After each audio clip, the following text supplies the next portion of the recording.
জন্মের পর থেকে আজ পর্যন্ত আমি সিলেট শহরে একটি পাড়াতেই আছি। জীবনে পার হয়েছে 18টি বসন্ত। 18 বছরের এই ছোট্ট জীবন অনেক কিছুর পরিবর্তন হতে দেখলেও আমার পাড়ার এক প্রান্তে থাকা একটা দোতলা বাড়ির কোনো পরিবর্তন হতে দেখেনি। ছোটবেলা থেকেই এই বাড়িটির প্রত্যেকটি জানালা খোলা দেখে আসছি। এই সুন্দর ছিমছাম অথচ ভয়ঙ্কর বাড়িতে কেউ থাকে না, এবং কেন থাকে না এটা ভেবে ছোটবেলায় বেশ অবাক হতাম। এই বাড়িটিকেই আজকে ঘটনার প্রোটাগনিস্ট বা অ্যান্টাগনিস্ট বলতে পারেন।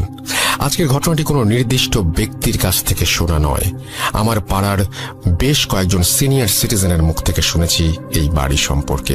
এই ঘটনা অনেকের মুখ থেকে শুনেছি। এভাবে বাড়িটিকে ঘিরে ঘটা বেশ কিছু ঘটনা জোগাড় করে তা সংকলিত করে পাঠালাম। নিজের মতো করেই লিখলাম। ঘটনার পুরোটাই ঘটেছে আমার জন্মের আগে। শব্দ চয়ন ও বানানে কোনো ভুল থাকলে মার্জনা করবেন। যাই হোক, গৌরচন্দ্রিকা দীর্ঘায়িত না করে ঘটনায় যাওয়া যাক। 1999 সাল। আমাদের পাড়ায় এক মধ্যবয়স্ক দম্পতি পাড়ার এক কোনায় থাকা পরিত্যক্ত 6 শতক জমি কিনে সেখানে বাড়ি করে বসবাস শুরু করেন। তাদের ছিল একটি মেয়ে।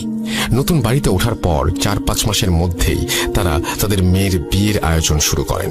মেয়েটির বিয়ে হয়ে যায়, কিন্তু বিয়ের পর সেই মেয়েটি সুখে ছিল না। শ্বশুর শাশুড়ি ভালো মনের মানুষ হলেও স্বামী ছিল ভীষণ লোভী। সে বারবার টাকার জন্য মেয়েটিকে বাপের বাড়িতে পাঠাতো। পর্যাপ্ত টাকা পয়সা না নিয়ে আসলে মেয়েটিকে শারীরিক ও মানসিকভাবে নির্যাতন করত। এক সময় অত্যাচার আর সহ্য করতে না পেরে মেয়েটি তার সমস্ত জিনিসপত্র নিয়ে বাধ্য হয়ে সেখান থেকে তার বাপের বাড়িতে চলে আসে। তার স্বামীও খবর পেয়ে সেখান থেকে গোপনে ওৎ পেতে থাকে এবং গভীর রাতে তার শ্বশুর শাশুড়ি ও স্ত্রীকে খুন করে। তারপর সে সমস্ত টাকা পয়সা ও সোনাদানা নিয়ে পালিয়ে যায়। কিছুদিন পর আশেপাশের বাড়ির লোকজন ওই বাড়ি থেকে খুব বাজে গন্ধ পাওয়ায় ওই বাড়ির ভেতরে প্রবেশ করে। বাবা মা ও মেয়ের গলিত লাশ আবিষ্কার করে। এরপর পুলিশে খবর দেওয়া হয়। পুলিশ এসে তাদের লাশ নিয়ে যায় এবং বাড়িটি যেভাবে ছিল সেভাবেই রেখে শুধু গেটে তালা দিয়ে বাড়িটা সিলগালা করে চলে যায়। ঘটনা 1। প্রায় 6 মাস পর ওই বাড়িটি ঠিক পাশের টিন শেড বাড়িটি বিক্রি করে দেওয়া হয়। এবারে এক দম্পতি বাড়িটি কিনে নেন এবং ওই টিন শেড বাসা ভেঙে 3 তলা দালান নির্মাণ করেন।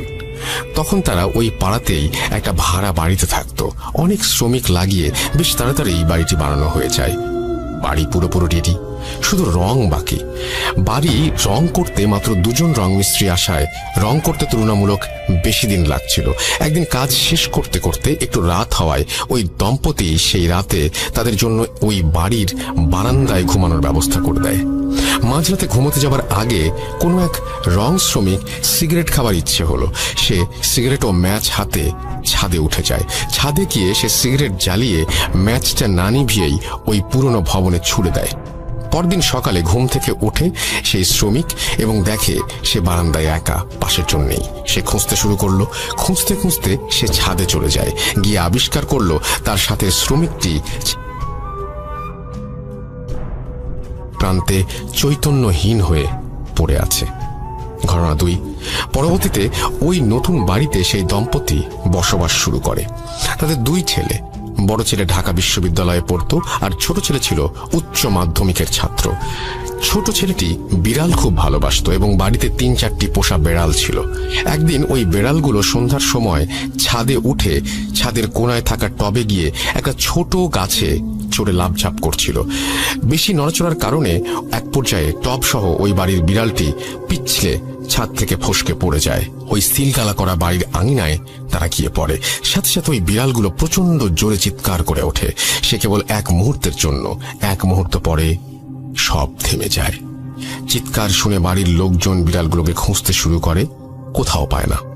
পরের দিন সকালে দেখা গেল পরিত্যক্ত বাড়ির গেট থেকে ঠিক 1 হাত সামনে খুব যত্ন করে সারি করে গুছিয়ে 3টি বিড়ালের লাশ।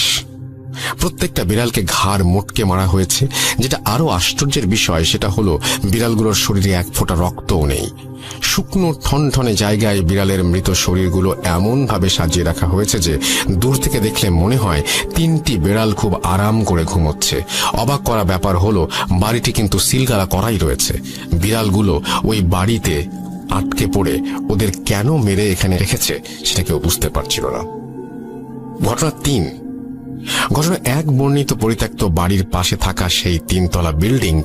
এই বিল্ডিং এ একটি বাসায় নতুন ভাড়াটিয়া ওঠে। সেই পরিবারে ছিলেন স্বামী স্ত্রী, তাদের কলেজ পড়ুয়া ছেলে ও মেয়ে এবং 80 বছরের এক দাদু। এছাড়াও এক যুবক ভৃত্য ছিল, যার কাজ ছিল সর্বক্ষণ বৃদ্ধের খেয়াল ও যত্ন রাখা। ভৃত্যটি কাজকর্ম ও আচার ব্যবহার ভালো হলেও মনে মনে সে বাড়ি থেকে চুরি করে পালিয়ে যাবার ফন্দি আঁটছিল। কিছুদিন পর ভৃত্য একদিন সুযোগ বুঝে আলমারির চাবি চুরি করে বাড়ির টাকা পয়সা ও সোনাদানা সরিয়ে ফেলে, কিন্তু পালাতে গিয়ে সে বাসার কর্তা গিন্নির নজরে পড়ে যায়। এক নজর দেখেই স্বামী স্ত্রী কারো বুঝতে বাকি রইল না যে ছেলেটি চুরি করে পালাচ্ছে। তারাও ছেলেটিকে ধাওয়া করে। পালানোর পথ না পেয়ে চাকরটি শেষমেশ ছাদে উঠে যায় এবং সেখান থেকে লাফ দিয়ে ওই সিলগালা করা বাড়িটির আঙিনায় পড়ল এবং এক মুহূর্ত পরেই তীব্র স্বরে আর্তনাদ করে উঠল। পরদিন সকালে ওই পরিত্যক্ত বাড়ির গেটে ঠিক 1 হাত সামনে পাড়ার লোকজন ভৃত্যটির মৃতদেহ আবিষ্কার করে, ঠিক সেই জায়গায় যেখানে বিড়ালগুলো পড়েছিল। কিন্তু ভয়ের ব্যাপার হলো তার লাশটিও পুরোপুরি ফ্যাকাশে, একটুও রক্ত নেই, শরীরে কোনো ক্ষত বা আঘাতের চিহ্ন নেই। এটা যে কোনো মানুষের কাজ নয় সেটা বুঝতে কারো বাকি রইল না। ঘটনা 4। এক সময় আমাদের এলাকায় ছিচকে চোরের উপদ্রব বেড়ে গিয়েছিল। সে কারণে পাড়ার কিছু কিছু বাড়িওয়ালা কুকুর পুষতে শুরু করে। পরপর 3টি অদ্ভুত ঘটনা ঘটার পরও পাড়ার এক বাড়িওয়ালা কিছুতেই বিশ্বাস করতে পারছিলেন না যে ঘটনাগুলো অস্বাভাবিক। তিনি সিদ্ধান্ত নিলেন তার কুকুরের একটি বড় বাচ্চাকে তিনি ওই বাড়ির ভেতরে ছেড়ে দেবেন। যেই ভাবা সেই কাজ। ওই বাড়ির পাঁচিল খুব বেশি উঁচু নয়, তাই কুকুরটিকে পাঁচিল টপকিয়ে বাড়ির ভেতরে পাঠিয়ে দিল এবং তাড়াতাড়ি উঠলেন তিনি তার বাড়ির ছাদে কি হচ্ছে তা দেখার জন্য। তিনি দেখলেন কুকুরটি কিছুক্ষণ বাড়ির উঠোনে ঘোরাঘুরি করলো। হঠাৎ করে কুকুরটি গলা ছেড়ে বীভৎস রকমের চিৎকার শুরু করলো। দেখে স্পষ্ট বোঝা যাচ্ছিল ভয়ানক কিছু একটা দেখলে কুকুর যেভাবে রিয়্যাক্ট করে সেটাই হচ্ছে। সেই বাড়িওয়ালা খুব ভয় পান, কারণ কুকুরটির সামনে তিনি কিছু দেখতে পাননি। তাহলে এমন কি দেখেছে কুকুরটি যে ভয় পাচ্ছে তা উনি ঠাহর করতে পারছিলেন না। কুকুরটি সর্বশক্তি দিয়ে দৌড়ে পাঁচিলের দিকে আসতে চাইল, কিন্তু পারল না। বাউন্ডারি ওয়াল পর্যন্ত পৌঁছানোর আগেই কুকুরটি মাটিতে শুয়ে পড়ে প্রচন্ড জোরে হাত পা ছোড়াছুড়ি করতে লাগলো। মুরগির গলা কেটে ফেললে যেভাবে ডানা ঝাপটা থাকে এবং মারা যায়, ঠিক সেভাবে কুকুরটিও চিৎকার করছিল আর ছটফট করতে করতে নিস্তেজ হয়ে গেল। পরদিন ভোরবেলা ওই বাড়িওয়ালা মর্নিং ওয়াক করতে বের হন। হাঁটতে হাঁটতে তিনি দেখেন, তিনি যখন ওই বাড়িটির সামনে দিয়ে হাঁটছিলেন তখন ওই বাসার নারিকেল গাছ থেকে ঝুপ করে কি যেন একটা তার গায়ের ওপরে পড়ল, যা দেখে তিনি দেখা মাত্রই চিৎকার করে উঠলেন তারস্বরে এবং সেন্সলেস হয়ে যান। তার গায়ের উপরে যা পড়েছিল সেটা হলো তার সেই কুকুরের ছিঁড়ে ফেলা মাথা। ঘটনা 5। আমাদের পাড়ার প্রায় অর্ধেক পরিবার মণিপুরী আর বাকি অর্ধেক বাঙালি। জাতিগত সত্তা আলাদা হলেও আমাদের মধ্যে সম্পর্ক অনেক ভালো। পাড়ার কিশোর বয়সের মণিপুরী ও বাঙালি ছেলেমেয়েরা মাঠে গোল হয়ে বসে আড্ডা দিচ্ছিল। তখন কে সাহসী আর কে ভীতু সেটা নিয়ে তর্ক বিতর্ক শুরু হয়। এক পর্যায়ে সাগর নামে এক মণিপুরী কিশোর দাবি করল সে নাকি সব থেকে সাহসী। তখন সবাই তাকে প্রমাণ দিতে বলল। সাগর বলল সে নাকি ভুতুরে বাড়ির ভেতর ঢুকবে এবং সেখান থেকে বের হয়ে আসবে। সকলে তার এমন কথা শুনে আঁতকে উঠল। সবাই মিলে তাকে বারবার এই কাজ করতে নিষেধ করতে লাগলো। সবাই বলল যে অন্যভাবেও নিজের সাহসের প্রমাণ দেয়া যায়, কিন্তু সে জেদ করে রইল যে সে বাড়ির ভেতরে যাবেই।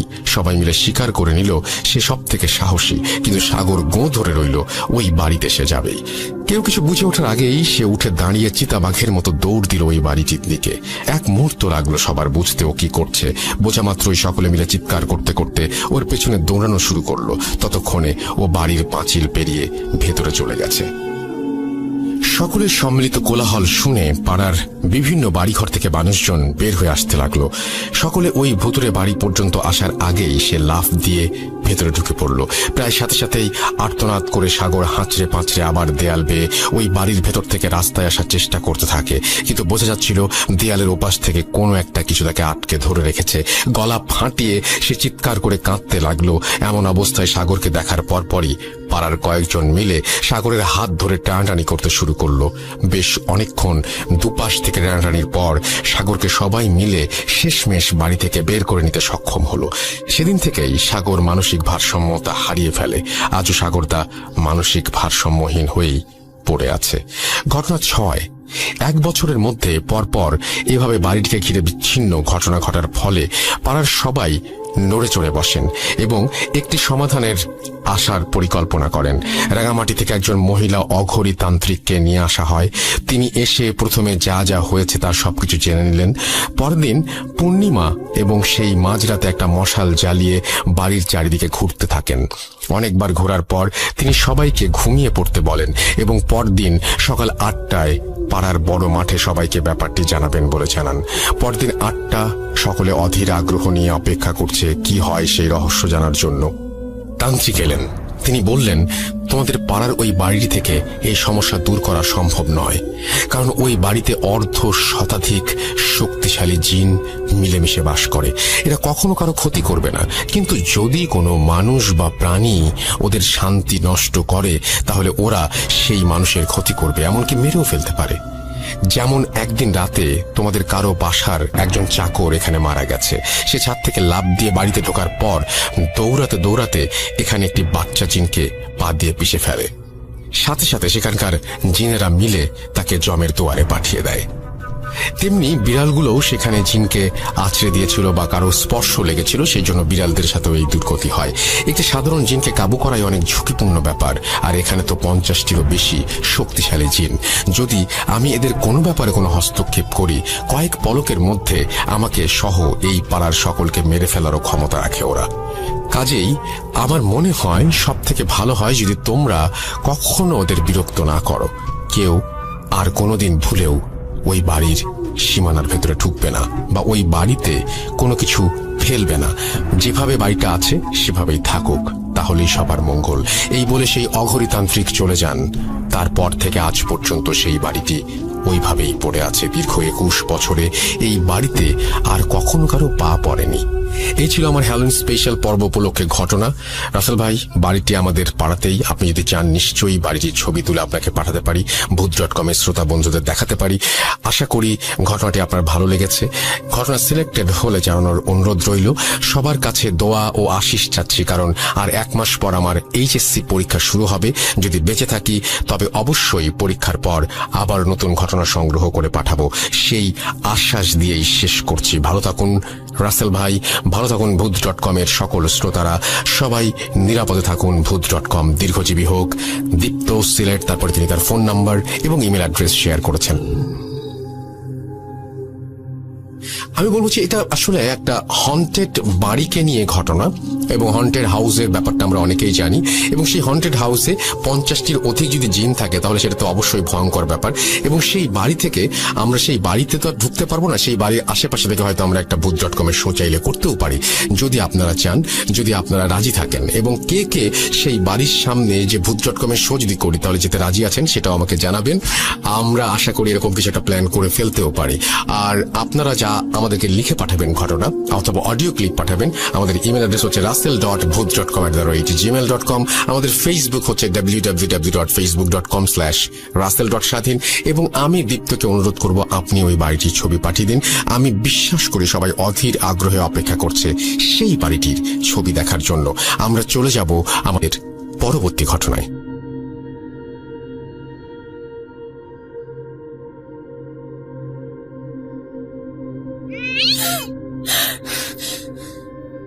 আজ আবার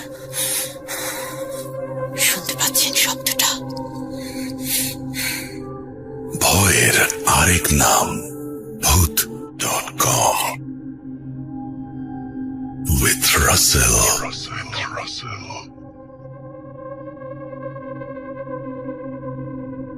ঘটনাটি আমাদের পাঠিয়েছেন সাবিত ময়মনসিং থেকে, এবং তিনি লিখেছেন, আসসালামু আলাইকুম রাসেল ভাই ও প্রিয় লিসেনার্স, আশা করি ভালো আছেন। আমি মোহাম্মদ সাবিত আলম ঘটনাটি ময়মনসিং থেকে লিখছি। আজ আমি আপনাদের সাথে আরো একটি ঘটনা নিয়ে আবারও ফিরে এসেছি। এই ঘটনাটি আমি যখন ঘটনাটি শুনছিলাম তখন নদীর ওই পাড় থেকে প্রচুর পরিমাণে শিয়ালের ডাক ভেসে আসছিল, আর চারপাশে ঝিঝি পোকা আর ব্যাঙের ডাক যেন পরিবেশটাকে একেবারে ঘটনা শোনার জন্য তৈরি করে রেখেছিল। আপনারাও ইমাজিন করুন আর ঘটনাটি শুনুন। চলে যাই রেজন ভাইয়ের ঘটনায়। ঘটনাটি উনি যেভাবে আমাকে বলেছেন আমি ঠিক সেভাবে লিখে উপস্থাপন করার চেষ্টা করছি। ভুল ত্রুটির জন্য ক্ষমা চেয়ে নিলাম। ঘটনাটিতে কয়েকটি চরিত্র আছে, তাই সবাইকে মনোযোগ দিয়ে শোনার অনুরোধ করছি। বলছেন রেজওয়ান ভাই।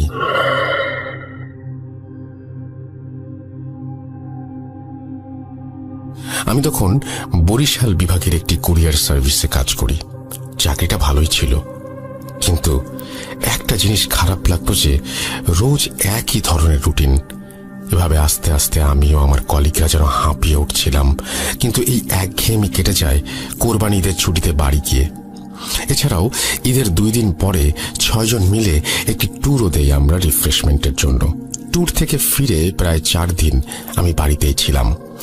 1 বছর 9 মাসের মতো হবে আমার বিয়ে হয়েছে, কিন্তু ওয়াইফের সাথে বেশি সময় স্পেন্ড করতে পারিনি দূরে চাকরি করার জন্য। যথারীতি ঈদের ছুটি শেষ হয়ে যায় আর আমিও আমার কলিগ সবাই আমাদের চাকরির স্থানে আবারও যোগদান করি। বলে রাখা ভালো যে আমি বরিশালে একটি মেসে থেকে চাকরি করতাম। মেসের একটি রুম আমি একাই নিয়েছিলাম আমার প্রাইভেসির জন্য। মেসের আর বাকিরা অবশ্য আমার কলিগের মাঝেই 2-3 জন ছিল। ওনারাও সিঙ্গেল রুম করেই থাকতেন, যেহেতু সবাই চাকরিজীবী। বাড়ি থেকে মেসে ফেরার পর কয়েকদিন কেটে যায়। এরপর একদিন মেসে আমার বাজারের ডেট পড়ে। আমার রুটিন মতো আমি বাজারের দিকে রওনা হলাম। বাজারে গিয়ে মাছ কিনতে গিয়ে এক বৃদ্ধ চাচার কাছে আমি দেখলাম মোটামুটি বড় সাইজের ইলিশ মাছ দেখে মনে মনে ভাবলাম, এহে, কতদিন খাই না, দেখি যদি একটা নিতে পারি। এই ভেবে আমি চাচার দিকে এগিয়ে গিয়ে চাচাকে জিজ্ঞেস করলাম, কি চাচা, ইলিশ কত করে দিচ্ছেন? উত্তরে উনি বললেন দিয়ে ফোন রেখে মাছওয়ালা চাচার দিকে তাকাই। কিন্তু আমি সেখানে মাছের ঝুড়ি আর মাছওয়ালা চাচাকে দেখতে পাই না, বরং তার পাশে দেখতে পাই কয়েকজন যুবক মাছ বিক্রেতাকে, যে ইলিশ মাছ মাপছিল দাড়ি পাল্লায়। আমি ওনাকে দেখে ভাবলাম যে চাচা হয়তো বাথরুমে বা অন্য কোথাও গেছে, তাই এই যুবক মাছ বিক্রেতাকে মনে হয় মাছ মাপতে দিয়ে গেছেন। আমার ভাবনা শেষ হতেই মাছ বিক্রেতা আমার ব্যাগে মাছ ঢেলে টাকা চাইলেন। আমি 5 কেজি 90 টাকা করে ধরে 450 টাকা দিলাম। কিন্তু এই 450 টাকা দেখে সে আমাকে বলল, 8 টাকা কই স্যার? আমি বিরক্ত হয়ে বললাম, কি বলছেন, চাচা তো 90 টাকা কেজি করে বলছিলেন, সেই অনুযায়ী 450 টাকাই হয়। আমার কথা শুনে মাছ বিক্রেতা আমাকে বদ্ধ উন্মাদ ভেবে বলতে লাগলো, স্যার কি স্বপ্ন দেখতেছিলেন? 500 টাকা কইরা তো 2500 টাকা হয়, আর আপনি আমারে 450 টাকা দিতেছেন। এইটা তো 1 কেজিরও দাম না। আমি ওনাকে এবার ধমক দিয়ে বলি, আরে থামেন তো, চাচা কোথায়? যার সাথে দাম দর করেছিলাম ওনাকে ডাকেন। মাছ বিক্রেতা তখন অন্য মাছ বিক্রেতাদের দিকে তাকাচ্ছিলেন আর আমাকে এসে হঠাৎ বলল, স্যার এখানে কোনো বুড়া চাচা নাই, আমরাই রোজ এখানে মাছ বেচি। আপনি এইখানে আয়সা আমার ঝুড়ির পাশে দাঁড়ায়া নিজে নিজেই কি সব বলতেছিলেন, আর হঠাৎ কইরাই 5 কেজি মাছ মাপতে বলে ফোন হাতে সামনে আগায় গেছিলেন।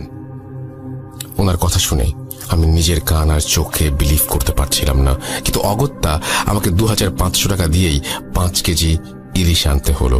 সেদিন আমি আর অফিস করিনি। সারাদিন এই মাছের ঘটনাটা ভাবছিলাম আর প্রচন্ড মাথা ব্যথায় ভুগছিলাম। সন্ধ্যার পরে সবাই ফিরে এসে দেখে আমি 5 কেজি ইলিশ নিয়ে ফিরে এসেছি, আর এটা দেখে ওরা আমাকে বকাবকি করে কিছুটা। আমি মন খারাপ করে একটু জলদি সেদিন শুয়ে পড়ি আর ঘুমিয়ে পড়ি। মাঝরাতে হঠাৎ আমার দরজায় কেউ নক করলো। কয়েকবার নকের আওয়াজ শুনে আমার ঘুম ভাঙলে আমি প্রচন্ড মাছের গন্ধ অনুভব করতে থাকি আর দরজার দিকে তাকিয়ে জিজ্ঞেস করি, কে কে বাইরে? এত রাতে কি চাই? তখন দরজার বাইরে থেকে আমি যে শুনতে পাই সেটি শুনে আমার গায়ের লোম দাঁড়িয়ে যায়। আমি শুনতে পাই সেই বৃদ্ধ চাচার কণ্ঠে কেউ আমাকে বলছে, স্যার, ও স্যার, মাছ নেবেন না? ইলিশ মাছ 5 কেজি মাইপা রাখছি আপনার জন্য, নেন নেন নেন। কি হলো স্যার, নিবেন না? নিয়ে যান, মাছ নিয়ে যান। এই কথা শুনে আমি ভয়ে চিৎকার দিয়ে উঠলে আমার রুমে আবার নক হয়। আমি আমার কলিগদের গলার আওয়াজ শুনি। দরজা খুলতে যেতে যেতে আমি ভাবি যে আমি হয়তো ভুল শুনছিলাম বা যা ভাবছিলাম সেটা ভুল ভাবছিলাম। এরপর দরজা খুলতেই ওনারা ভেতরে এসে আমাকে বলে, কি ব্যাপার রেজন ভাই? আমার পাশে একজন মেসমেট বসে আছে, আর আমি চোখ খুলতেই সে আমাকে দেখে আলহামদুলিল্লাহ বলল। আমার বিছানার সামনের দেয়ালের অ্যানালগ ঘড়ি থাকায় আমি দেখলাম 5:50 বাজে, অর্থাৎ ভোর। কিন্তু আমার মেসমেট আমাকে যা বলল তাতে আমি নিজেকে আর ধরে রাখতে পারছিলাম না। আসলে সময়টা ছিল সন্ধ্যা 5:50, অর্থাৎ আমার জীবন থেকে 14টি ঘন্টা গায়েব হয়ে গেছে। আমার মেসমেটদের বক্তব্য ছিল যে আমি দুপুর অব্দি রুমের দরজা না খোলায় তারা বাড়িওয়ালার কাছ থেকে ডুপ্লিকেট চাবি এনে দরজা খুলে দেখে আমি মেঝেতে পড়ে আছি, আর আমার হাতে মাছের আঁশ লেগে আছে। এরপর থেকে তারা আমাকে বিছানায় উঠিয়ে আমার হাত পরিষ্কার করে রান্নাঘরে খাবার রান্না করতে গেলে দেখে ফ্রিজ থেকে ইলিশ মাছ বের হয়ে মেঝেতে পড়ে আছে, আর একটা মাছের গায়ে কোনো আঁশ ছিল না। এই দেখে তারা কিছুটা অবাক হয়, আর আমার হাতে মাছের আঁশ দেখে রান্নাঘরে আঁশবিহীন মাছ এসব তারা মিলানোর চেষ্টা করে, কিন্তু মিলাতে পারেনি। এর মাঝে আমি কিছুটা মানসিকভাবে স্ট্রেসড হয়ে যেতে শুরু করি, কারণ হঠাৎ এই জিনিসগুলো আমার কাছে খুব আনইউজুয়াল লাগছিল। আর আগেও কখনো আমার সাথে এমন কিছু হয়নি। ভয়ও পাচ্ছিলাম, মানসিক আঘাতও পাচ্ছিলাম একই সাথে। এরপর সন্ধেবেলা আমার মোবাইল একটা ফোন আসে। ফোনটি ছিল আমার আম্মুর। ফোন ধরতেই আম্মু বলেন যে আমি খুব জলদি যেন বাড়ি ফিরে আসি। আমি কারণ জিজ্ঞেস করলে আমার আম্মু আমাকে কিছুই বলে না, ফোন কেটে দেয়। আমি বাড়ি যাবার জন্য বাসের টিকিট কাটতে যাই, কিন্তু সেদিন টিকিট না পেয়ে পরের দিন রাতে বাসের টিকিট কেটে নেই। অফিসের বসকে অনেক কষ্টে ছুটি দেওয়ার কথা রাজি করিয়ে বাড়ি ফিরে এলাম। বাড়ি ফিরে এসে যে সকল দৃশ্য দেখি তা কল্পনার বাইরে। আমার স্ত্রী মাইশা, সে অসুস্থ, তার চোখের নিচে কালি পড়ে গেছে, হাত পা শুকিয়ে গেছে। আমি আম্মুকে জিজ্ঞেস করলে আম্মু আমাকে যা বললেন তা ওনার ভাষাতেই বলছি। তুই বরিশাল চলে যাবার কিছুদিন পর রাতের বেলা আমরা সবাই ঘুমিয়েছিলাম অন্যান্য দিনের মতোই। শেষ রাতের দিকে খুব জোরে চিৎকারের আওয়াজ পাই আমরা। শুরুতেই বউয়ের ঘরে গিয়ে দেখি বউ নেই। এরপর সারা বাসা খুঁজে শেষমেশ ছাদে গিয়ে তাকে অজ্ঞান অবস্থায় পাওয়া যায়। তার মুখে পানি ছিটিয়ে হাত পা মালিশ করে তার জ্ঞান ফেরানো যায়। মাইশা তোমার বোনের ঘরে যায়। তোমার বোন তখন তার রুমে টেবিলে বসে পড়ছিল। মাইশা তোমার বোনের চেয়ারের পেছনে দাঁড়িয়ে তোমার বোনের কাছে মুখ নিয়ে অত্যন্ত আস্তে আস্তে বলে, বুড়িটাকে মেরে ফেল। ও আমাকে ছাদে যেতে দিতে চায় না। বুড়িটার কবর খুঁড়ে রেখেছি, যা মেরে ফেল। এই কথা শুনে তোমার বোন মাইশার দিকে তাকিয়ে চিৎকার দেয়, আর তার রুমে গিয়ে দেখি মাইশা তোমার বোনের গলা টিপে দাঁড়িয়ে আছে আর চিৎকার করে বলছে, কেন কথা শুনিস না তোরা কেউ? বুড়িটাও শোনে না, তুইও না। 1, 2, 2টা কবর হয়ে গেছে, দেখবি দেখবি। এসব বলতে বলতে মাইশা নিজেই অজ্ঞান হয়ে যায়। এরপর আমরা তাকে বিছানায় শুইয়ে দেই, আর তোমার বোনকে জিজ্ঞেস করি কেন মাইশা তার গলা টিপে ধরেছিল।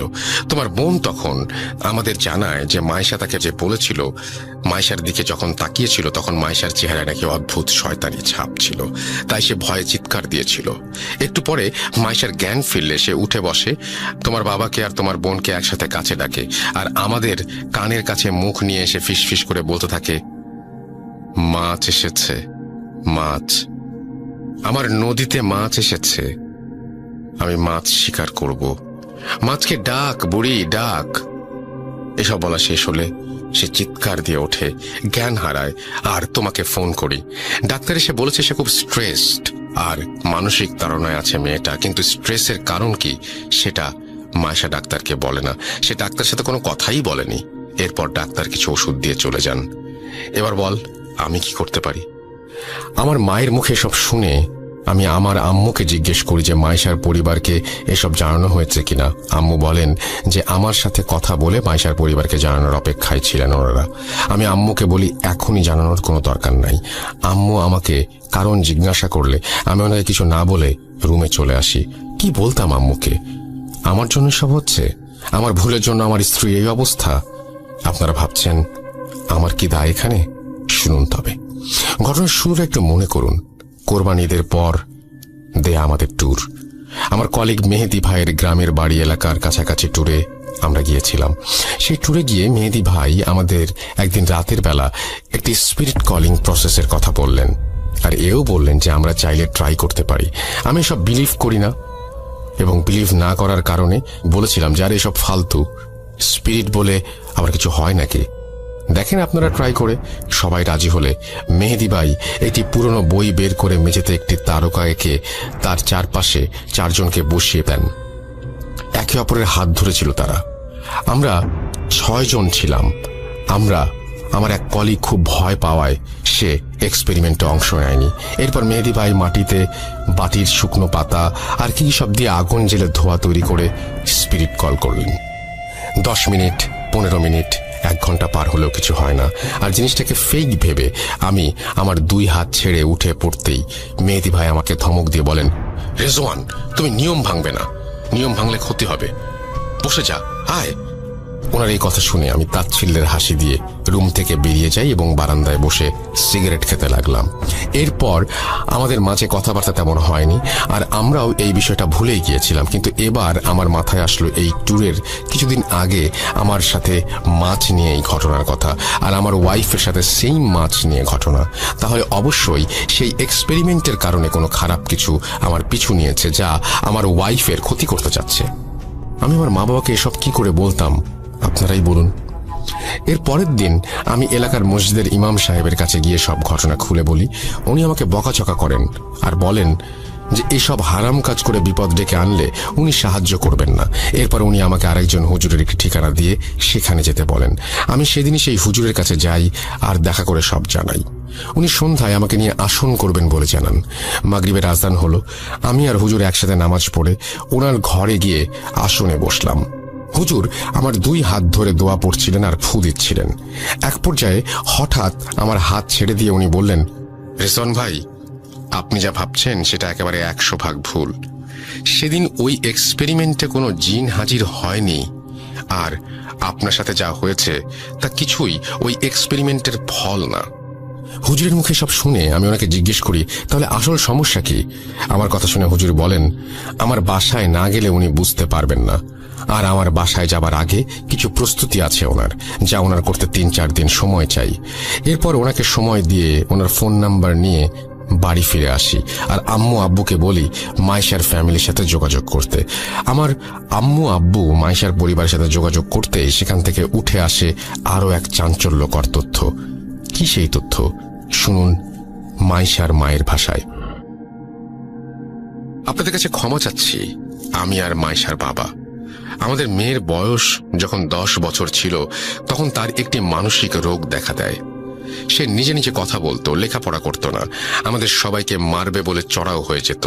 অনেক হুজুর কবিরাজ তদবির করেছি আমার মেয়ের, কিন্তু সে ভালো হচ্ছিল না।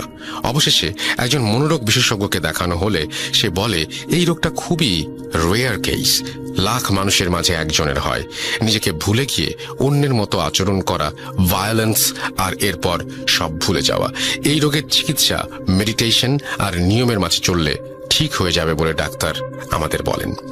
3-4 মাস আমার মেয়ের চিকিৎসা হয়, আস্তে আস্তে সে ভালো হয়। ডাক্তার আমাদের বললেন আমার মেয়ে খুব একা ফিল করে সবার মাঝে থেকেও।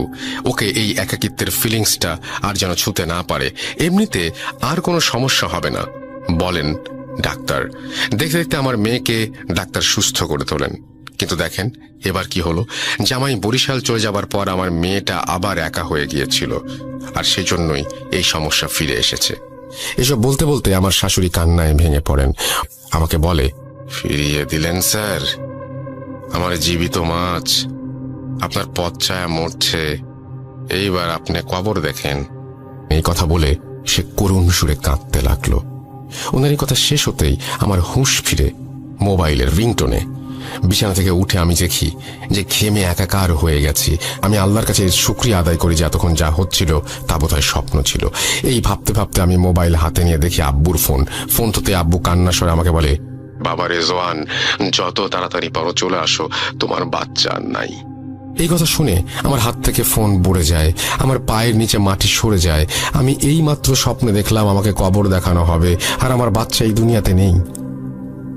কিভাবে কি হলো জানার জন্য আমি বাড়ির উদ্দেশ্যে রওনা দিলাম। বাসে করে যাচ্ছিলাম, কিন্তু আমার কানের চারপাশে আওয়াজ আসছিল, স্যার মাছ, আমার মাছ নেন স্যার, আমার মাছ নাই, আজকে আপনার মাছ শিকার করলাম, মাছ মাছ মাছ মাছ। এই বলে বাতাসে মিশে যাচ্ছিল সেই আওয়াজ, আর হালকা করে শুনতে পাচ্ছিলাম, নিলেন না। এরপর আমি ঘুমিয়ে যাই বাসের জার্নিতে। বাস থামলে বাড়ি পৌঁছে আমি আমার বোনকে পাই বাড়িতে একা। এরপর আমি তাকে নিয়ে হাসপাতালের উদ্দেশ্যে রওনা হই। রাস্তায় আমার বোনের মুখে আমি সব ঘটনা শুনি। তার ভাষ্যমতে আমি ঘটনাগুলো বলছি। ভাইয়া, তুমি যেদিন চলে গেলে সেদিন রাতে আমি পানি খেতে উঠে ডাইনিং এ গিয়েছিলাম। গিয়ে দেখি মাইশা ভাবি ডাইনিং এর একটি চেয়ারে বসে আছে। ওনাকে ওভাবে আমি ভয় পেয়ে যাই দেখে ওনাকে জিজ্ঞেস করি যে উনি কেন ওখানে এত রাতে বসেছিলেন। উনি আমাকে ইশারায় ওনার মুখের কাছে আমার কান নিয়ে যেতে বললেন। আমি কান ওনার মুখের কাছে নিয়ে যেতেই উনি বলেন, মাছ খাবি? ইলিশ মাছ।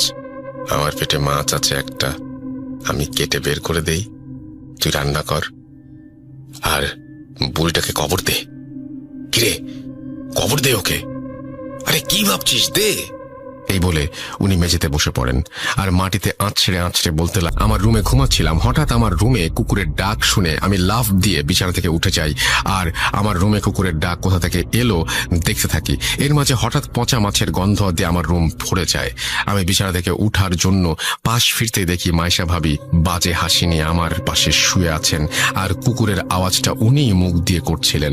আমি ওনার শরীর থেকে রক্তের গন্ধও পাচ্ছিলাম আর তাই তাকে জিজ্ঞাসা করি যে কেন এখানে রক্তের গন্ধ, কেনই বা সে ওইরকম বাজে আওয়াজ করছে। তখনই সে মুখে হাত দিয়ে ধরে ফেলেন আর কানের কাছে মুখ এনে তিনি বলেন, মাছ শিকার করেছি।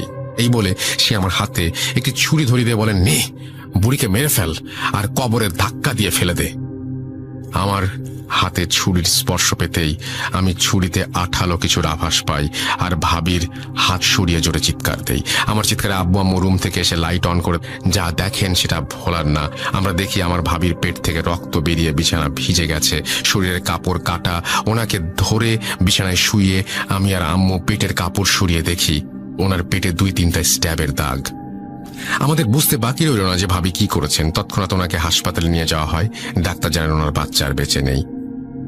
আমার বোনের মুখে সব শুনে আমি রাগে দুঃখে একাকার হয়ে যাই আর মনে মনে বলতে থাকি, মাছ কি, কেনই বা মাছ নিয়ে এত ঘটনা। এরপর আমি হাসপাতালে গিয়ে দেখি আমার শ্বশুর শাশুড়ি সহ অনেকেই সেখানে উপস্থিত আছেন। মাসের সাথে দেখা করি, সে ঘুমোচ্ছে। তাকে ওই অবস্থায় দেখে আমার মরে যেতে ইচ্ছা করছিল। এরপরে সব কেন শুধুমাত্র মানসিক সমস্যা নয় তা বুঝতে পারি আমরা সবাই। আর আমি সেই হুজুরকে ফোন করি যার সাথে আগে দেখা করছিলাম। সেদিন রাতে আমাদের বাসায় হুজুর আসেন এবং আসন করেন। এর আগে হুজুর হাসপাতালে গিয়ে মাইশাকে দেখে আসেন আর আমাদের কাছ থেকে সবকিছু জেনে নেন। আমাদের বাসায় এসে হুজুর আসন করেন আর কিছুক্ষণ পরে উনি বলতে শুরু করেন ওনার কথা, ওনার ভাষায় আমি বলছি, রেজওয়ান ভাই, আপনার স্ত্রীর ওপর খবিস জিনের ভর হয়েছে ভাই। তিলে তিলে সে আপনাদের পরিবার শেষ করে দেবে। আপনি যে স্বপ্ন দেখতেন সেগুলো সেই দেখাতো আর লক্ষ্য ছিল আপনাকে পাগল করে দেয়া।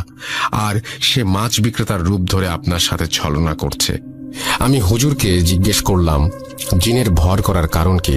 উত্তরে হুজুর বললেন, ভাই, আপনার স্ত্রীকে নিয়ে রোজ সন্ধ্যায় ছাদে যেতেন আর আপনি যেদিন চলে যান বরিশাল তার পরদিন বা কিছুদিনের মাঝে এই সন্ধ্যায় আপনার স্ত্রী ছাদে একাই যায়। তার চুল ছিল খোলা। সন্ধ্যাবেলায় আপনার স্ত্রীকে দেখেই সেই জিন আকৃষ্ট হয়ে যায় আর মাইশা ভাবিকে সে নিয়ে যাবে বলে ঠিক করে। কিন্তু মাইশা ভাবি প্রেগনেন্ট থাকায় সে রেগে যায় আর ঠিক করে যাকে ভালোবাসে তার কাছ থেকে অন্যের বাচ্চা সে আনতে দেবে না। তাই সে আপনার বাচ্চাকে হত্যা করলো আর আপনাকে পাগল বানিয়ে স্ত্রী থেকে দূরে সরিয়ে আপনার মা বাবাকে মেরে সে আপনার স্ত্রীকে নিয়ে যেতে চাচ্ছিল। ওনার কথা শুনে আমি ওনাকে জিজ্ঞাসা করলাম আমাকে কেন মাছ সাজছে সে। হুজুর বললেন, ওই মাছের মাধ্যমে জিন আপনাকে বশ করে পাগল বানাতে চাইছিল, কিন্তু আপনি সেই মাছ না নেয়ায় সে আপনাকে ধোঁকা দেয় এই বলে যে আপনার মাছ মারবে। আসলে আপনার মাছ হচ্ছে আপনার সন্তান, যাকে ইতোমধ্যে সে মেরে ফেলেছে। এরপর এই সমস্যার পরিত্রাণ চাইলে হুজুর আমাদের বলেন যে এর একমাত্র সমাধান হচ্ছে রুকাইয়া। আমরা যারা মুসলমান আছি, যারা সবাই জানি যে রুকাইয়া জিনিসটা আসলে কি, যারা জানেন না তাদের জন্য বলছি, রুকাইয়া হচ্ছে মুসলিম এক্সোরসিজম বা জিন ছাড়ানোর প্রসেস। ঘটনায় ফিরি, যেহেতু মাইশা অসুস্থ ছিল তাই হুজুর আমাদের বলেন 15 দিন পর মাইশার রুকাইয়া হবে আর এই 15 দিন মাইশাকে চোখে চোখে রাখতে হবে। হুজুর একটি তাবিজ আমাদের দিয়ে বলেন যে মাইশা যতদিন হাসপাতালে থাকবে ততদিন যেন এই তাবিজ ওর কাছে থাকে, আর উনি আমাদের বাসা বন্ধ করে দিয়ে যান যেন মাইশা বাসায় আসলে আপাতত 15 দিন বাসায় কোনো সমস্যা না হয়। এরপর মাইশা বাসায় ফিরে এলে 15 দিন পর এক শুক্রবারের সন্ধ্যায় হুজুর 4 জন হুজুরকে নিয়ে মাইশার রুকাইয়া করার জন্য আমাদের বাসায় আসেন। মাইশাকে বোরখা পরিয়ে আমি আমার আম্মু আর আব্বু আর বোন মিলে আমার ঘরে নিয়ে আসি আর ওনাকে বিছানায় বসাই। হুজুর একটা ইসলামিক বই বের করলেন আর লাইট অফ করে কয়েকটা মোমবাতি জ্বালিয়ে আমাদের বললেন, যাই হয়ে যাক ভাবিকে ছাড়বেন না। মায়া করবে, কান্নাকাটি করবে, ভয় দেখাবে, আঘাত করবে, কিন্তু আপনারা দুর্বল হবেন না। এরপর হুজুর বাকি 4 জন হুজুরকে বললেন মোমবাতি নিয়ে রুমের 4 কোণায় গিয়ে দাঁড়াতে। এরপর সবাই সবার হাতে থাকা বই খুলে দোয়া আর সূরা পড়তে শুরু করলেন। আমি আর আমার আব্বু সহ আমার বোন মাইশাকে ধরে রেখেছিলাম। দোয়া পড়ার সাথে সাথেই মাইশার শরীর ভিজে যাচ্ছিল ঘামে, আর মাইশা মুখ দিয়ে এমন শব্দ করছিল যেন সে নিঃশ্বাস নিতে পারছে না। দেখে মনে হচ্ছিল মাইশার খুব কষ্ট হচ্ছে। এরপর মাইশা ঘাড় ঘুরিয়ে আমার কানের কাছে বলতে লাগলো, স্যার, মাছ কিন্তু নিয়ে ফেলেছি, এবার বড় মাছ নিব। হুজুর কি করবে? ও তো নিজেই নিজের রক্ষা করতে পারবে না, ওই দেখ হুজুর কবরে। এই বলে সে আমার চেহারা বরাবর একটি ফু দিল। আমি বেহুশের মতো হয়ে গিয়েছিলাম আর দেখতে পেয়েছিলাম এক জঙ্গলে পড়ে আছি, আর আমার সামনে একটি কবর খোঁড়া, কবরে একটি লাশ যার মুখের দিকে কাফন খোলা। লাশটি ছিল সেই হুজুরের। এই দেখে আমি চিৎকার করে উঠি আর আমার মনে হতে লাগলো আমার উপর বৃষ্টি পড়ছে। হঠাৎ আমার হুঁশ ফিরে এলো। আমি দেখলাম হুজুর আমার হাত ধরে ঝাঁকি দিয়ে বলছেন, ভাই বলেছিলাম না ধোকা দিবে, শক্ত হন। এরপর হুজুর আবার দোয়া পড়তে লাগলেন। আমি চোখ বন্ধ করে মাইশাকে ধরেছিলাম। কিছুক্ষণ পর আমার কানে সেই বৃদ্ধ মা চলার আওয়াজ শুনতে পাই, যাচ্ছি, আমি চলে যাচ্ছি, কিছু তোর সন্তানকে সাথে নিয়ে যাচ্ছি।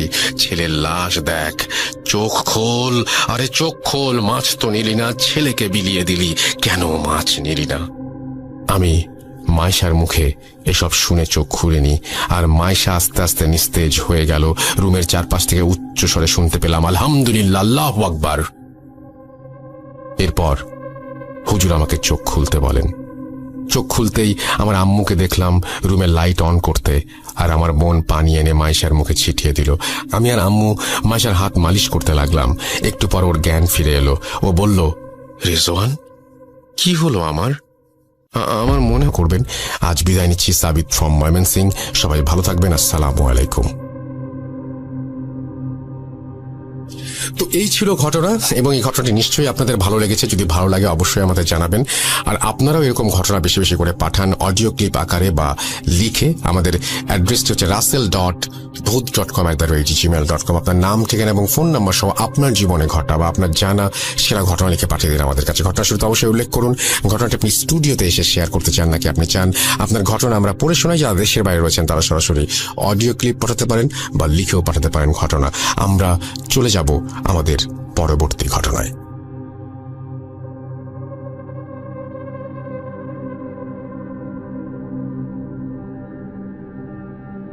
Entertainment is a must. শুনুন স্বাধীন পডকাস্ট।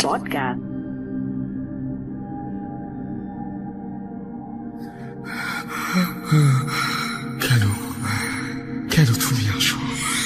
আমি শুধু তোমার সাথেই থাকতে চাই। কিভাবে সম্ভব? মৃতদের এই পৃথিবীতে থাকতে নেই। তুমি তুমি চলে যাও, চলে যাও, প্লিজ চলে যাও। সবটাই কি ইলুশন, নাকি অন্য জগতের কেউ কখনো হাজির হয়ে যায় চোখের পলকে? Booth.com with Russell। আমার ভালো না লাগলেও আস্তে আস্তে তার সাথে ফোনে কথা বলতে বলতে এক পর্যায়ে তাকে ভালো লাগতে শুরু করে। ফ্যামিলির সবাই রাজি ছিল এবং সে যথেষ্ট হ্যান্ডসাম ছিল। লেখাপড়া বাদ দিয়ে যতটুকু সময় পেতাম রাত তার সাথে কথা বলতাম। আমার একটু সমস্যা হতো, কারণ আমার মামা ছিল প্রচন্ড রাগী। সবাই মামাকে ভয় পেত, আমিও মামাকে অনেক ভয় পেতাম। তাই আমি রাতে কথা বলতে চাইতাম না, কিন্তু আমার ফিয়ন্সে রাতেই বেশি কথা বলতে চাইতো আমার সাথে।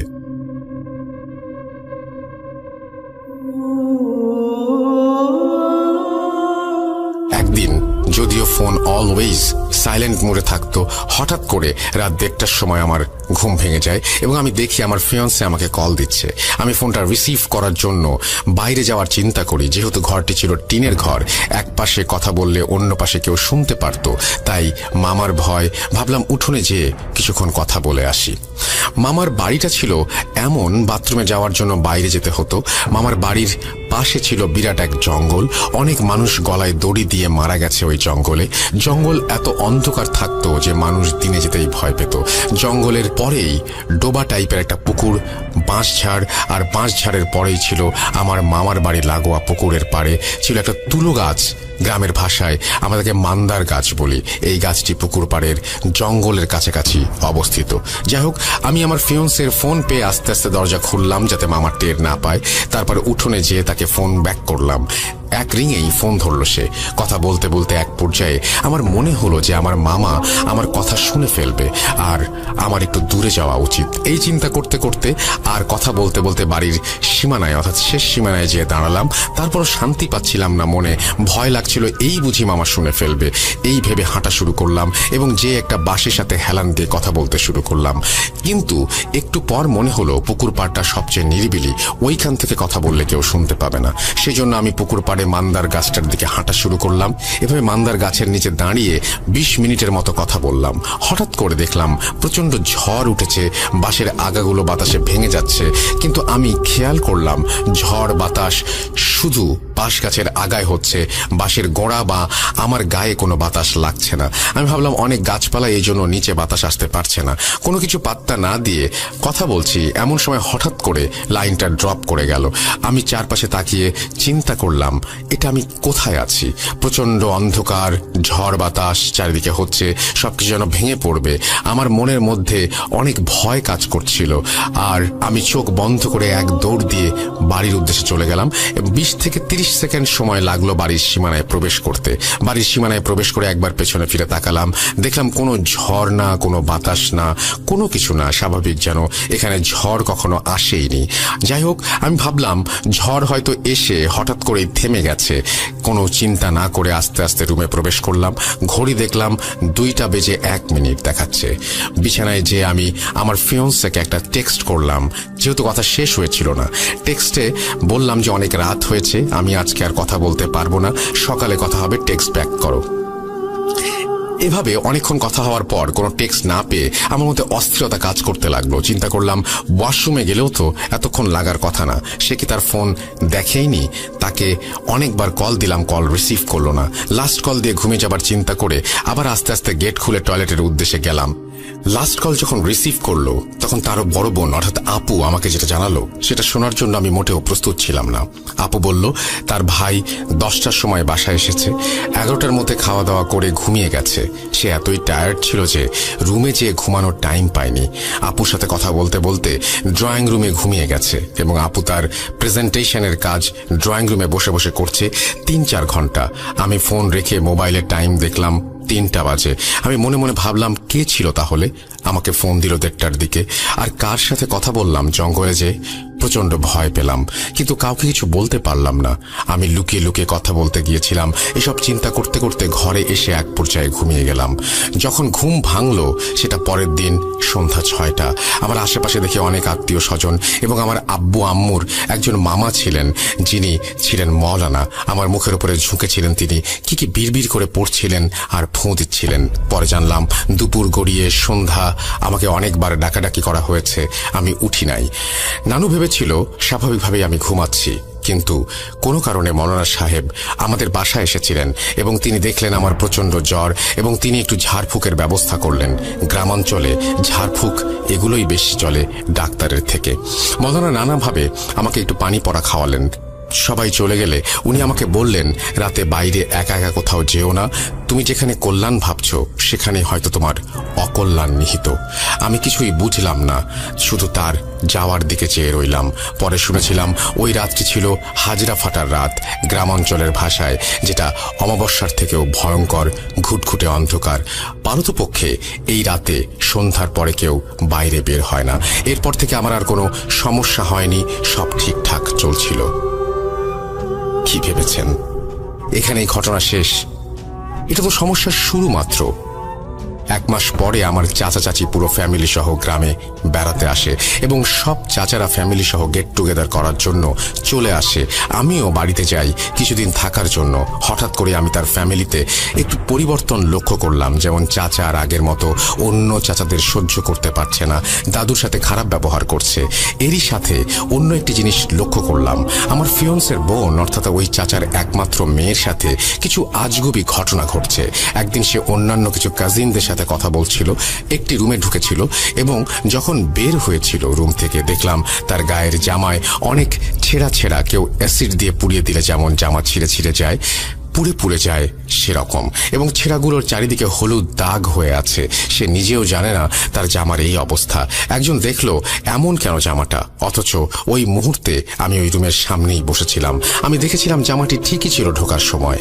এরপর ওই আপুর আম্মা আমার চাচি আসলো এবং তিনি বলল, এটা ধরার দরকার নেই, রেখে দে, এটা পলিথিনের ব্যাগে রেখে দে, এটাকে নিয়ে দেখবো কেন এমন হলো। আমি কিছুই বুঝলাম না উনি কাকে দেখাবার কথা বলল, কিন্তু আমি আপুর এই অবস্থা দেখে খুবই দুঃখ পেয়েছিলাম এবং আমার ফিয়ন্সের বড় বোন ছিলেন তিনি। এরকম আরো অনেক ঘটনা ঘটেছিল সেদিন, যেগুলো আমি নিজের চোখেই দেখেছিলাম।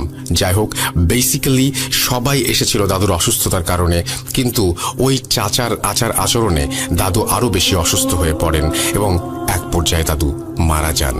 এরপর আমার বড় চাচা এবং অন্যান্য চাচাদের প্রেসার দিতে থাকে জমিজমাগুলো ওনাদের কাছে বিক্রি করে দেবার জন্য, কিন্তু আমার বাবাকে বলে, মেয়েকে আমার ছেলের সাথে বিয়ে দিয়ে দিব, এগুলো এমনি লিখে দে, এগুলো তোর সব মেয়েরই থাকবে। তার কথা শুনে আমার বাবা খুব অবাক হন। এই ভাই ছিল সবচেয়ে উদার মনের ফ্যামিলির মধ্যে। আমার বাবা রাজি হয়নি, কারণ আমার একটি ছোট ভাই ছিল এবং তিনি বলেছিলেন আমার মেয়ের কিছু দরকার হলে আমার কাছ থেকে নেবে, তার তো অংশ আছে এখানে। এটা শোনার পর থেকে চাচা চাচি আমাদের বিয়ের ব্যাপারটা আর মানতে পারছিলেন না। অনেক ঝামেলার এক পর্যায়ে আমাদের বিয়েটা ভেঙে যায়। এভাবে চলতে চলতে এক পর্যায়ে আমার উপর অত্যাচারের মাত্রা বেড়ে গেল। চাচার কথা ছিল তিনি বড় ছেলে, তাই হিসাব অনুযায়ী অন্য কেউ জন্ম না নিলে সব সম্পত্তি তারই পাওয়ার কথা। সে গ্রামের কিছু গুন্ডা লোকদের নিয়ে আমাদের কিছু জায়গা দখল করলো এবং আমাদের জায়গায় বিল্ডিং বানাতে গেল। তখন বাবা আইনের আশ্রয় নেওয়ার কথা ভাবে। ঠিক তখনই বাবা ব্রেন স্ট্রোক করে বসলো। 1 সপ্তাহ বাবা সার্ভাইভ করেছিল, তারপর বাবা মারা যান। মারা যাবার ঠিক 1 সপ্তাহ পরে আমাদের ঘরের সামনে পুকুর পাড়ের 2টি জলজ্যান্ত তালগাছও মারা যায়, যেটা আমার আম্মু লক্ষ্য করেছিল। আমার আম্মু খুবই পরহেজগার ছিলেন, একজন মহিলা যিনি 5 ওয়াক্ত নামাজ পড়তেন, সন্ধ্যায় কোরআন শরীফ পড়তেন, বিভিন্ন মহিলাদের মাহফিলে যেতেন এবং অনেক আমল করতেন। একদিন আম্মু আমাকে বড় হুজুরের বউয়ের কাছে নিয়ে গেলেন। তিনি তার হাজবেন্ডের সাথে কথা বলবে বলে একদিন পরে আসতে বললেন। পরের দিন গেলাম। যাওয়ার পর মুষলধারে বৃষ্টি শুরু হলো। বড় হুজুর পর্দার আড়াল থেকে কথা বলতে শুরু করলেন আমাদের সাথে। বড় হুজুর আম্মুকে বললেন, এই মেয়ের তো এখানে বহু বছর আগে থেকে কালো জাদু করা হয়েছে এবং আমাদের বাড়িতে 2টি গাছ মরে গেছে, গাছ 2টি কেটে তার গোড়ায় যা পাবো সব বিসমিল্লাহ বলে পুড়িয়ে ফেলতে হবে এবং 2টা তাবিজ তার কাছ থেকে এনে আমরা সেই অনুযায়ী বাড়িতে যাবার জন্য প্রস্তুতি নিলাম। কিন্তু বৃষ্টি তখনও থামে নাই। আমাদের বাড়িটা ছিল অনেক দূরে, তাই আমরা বৃষ্টিতে ভিজেই বাড়িতে যাওয়ার কথা চিন্তা করলাম। কিন্তু হুজুর আমাদের থামিয়ে দিয়ে তার বউকে কিছু একটা আমাদের ওপর ছিটিয়ে দিতে বললেন। তিনি বললেন, যাই হোক না কেন কোনো ভয় পেও না আর কাউকে কিছু বলো না। আমরা বাসা থেকে বের হয়ে রওনা দিলাম। এমনই আশ্চর্য হয়েছিলাম, সেদিন বাসায় আসার আগ পর্যন্ত আমাদের গায়ে 1 ফোঁটা বৃষ্টির পানিও পড়ে নাই, কিন্তু আমাদের আশেপাশে তুফান হয়ে যাচ্ছিল। পরদিন গাছ কাটা হলো। একটি গাছের নিচ থেকে পাওয়া গেল ছোট মাটির হাড়ির মধ্যে বিভৎস চেহারার একটি ব্লার টাইপের ছবি এবং শুকনো রক্তের ছাগলের মাথার সাথে লাগানো একটি তাবিজ, এবং অন্যটি নিচে পাওয়া গেল একটা নখ, একটা ছোট চুল, একটা তাবিজ আর আব্বুর কাপড়ের কিছু অংশ, যেটা অর্ধেক পোড়ানো হয়েছিল। হুজুরের কথা মতো সব কাজ শেষ করে পরের দিন তাবিজ হুজুরের কাছে নিয়ে গেলাম। হুজুর আমাদেরকে বলল, আমাকে জোড়া কবরের মাঝখানে তাবিজ করা হয়েছে এবং আমার উপরে 7 জন জিন চাল করা হয়েছে। হুজুর বলেছিল সবাইকে সারাতে পারলেও রাধ নামের একটি জিনকে আমার থেকে কিছুতেই আলাদা করতে পারেননি। হুজুর বলেছিলেন একবার নদী পার হলে ব্ল্যাক ম্যাজিকের আসর কমে যায়। যেহেতু লেখাপড়ার জন্য আমার ঢাকায় আসতে হতো, সেজন্য আমাকে পদ্মা পার হতে হতো প্রায়। তাই ঢাকা থেকে গোপালগঞ্জ আর গোপালগঞ্জ থেকে ঢাকায় আসলে আমি মিষ্টি খাওয়া দেখতাম স্বপ্নে প্রায়। ঢাকার এক হুজুর তো বারবার তাবিজ কাটতে কাটতে আমার ওপরেই বিরক্ত হয়ে যায়। হুজুর আমাকে বলেছিল আমার বড় চাচি কখনো আমাকে কিছু দিলে আমি যেন না খাই এবং তার সাথে আমাদের কোনো ব্যাপার শেয়ার না করতে। আমাদের পুরো ফ্যামিলি এবং চাচার সাথে অনেক খারাপ কিছু করেছে সে। চাচি ছিলেন একজন বিহারি, আর এই কারণে আমার চাচারা তাকে পছন্দ করত না। জানি না চাচা কেন তাকে বিয়ে করেছিল। আজ আমার 29 বছর বয়স, আজও আমার বিয়ে হয় নাই। সব ঠিক থাকলে লাস্টে বিয়েটা আর হয় না। শুনেছি আমার ওই চাচার মেয়ের 2টা কিডনি নষ্ট হয়ে গেছে। আমার ফিয়ন্সের 4-5 বার বিয়ে হয়ে গেছে, আর তাদের বড় ছেলে এবং ছেলের বউয়ের সাথে এমন কিছু করার সময় ধরা খেয়েছিল চাচি, তারা এখন আর মায়ের হাতে কিছু খায় না। ইভেন মায়ের চেহারা পর্যন্ত দেখে না, পাশাপাশি অন্য ফ্ল্যাটে থেকেও। এত কিছুর পরও আমার কিছু প্রবলেম এখনো রয়ে গেছে। এখনো উল্টাপাল্টা স্বপ্ন দেখি, যেটাতে আয়াতুল কুরসি পড়তে ভুলে যাই। এখনো আমার সামনে আমার কোনো কাছের মানুষের সাকসেস আমার কানে একবার আসলেই ওইটা নষ্ট হয়ে যায়, ইত্যাদি নানা কিছু। আমি জানি না মানুষ এগুলো করে কি মজা পায়। নিজেদের জেদ আর হিংসার কারণে এরকম সংসার ছিন্ন ভিন্ন হয়ে যায়। আল্লাহর কাছে দোয়া করি আল্লাহ যেন তাদের হেদায়েত করেন। এটাই ছিল আমার ঘটনা রাসেল ভাই। ভালো লাগলে প্রিয় মানুষগুলোকে পড়ে শোনাবেন, যেন সবাই সতর্ক থাকে, সতর্ক হতে পারে। আসসালামু আলাইকুম, ভালো থাকবেন।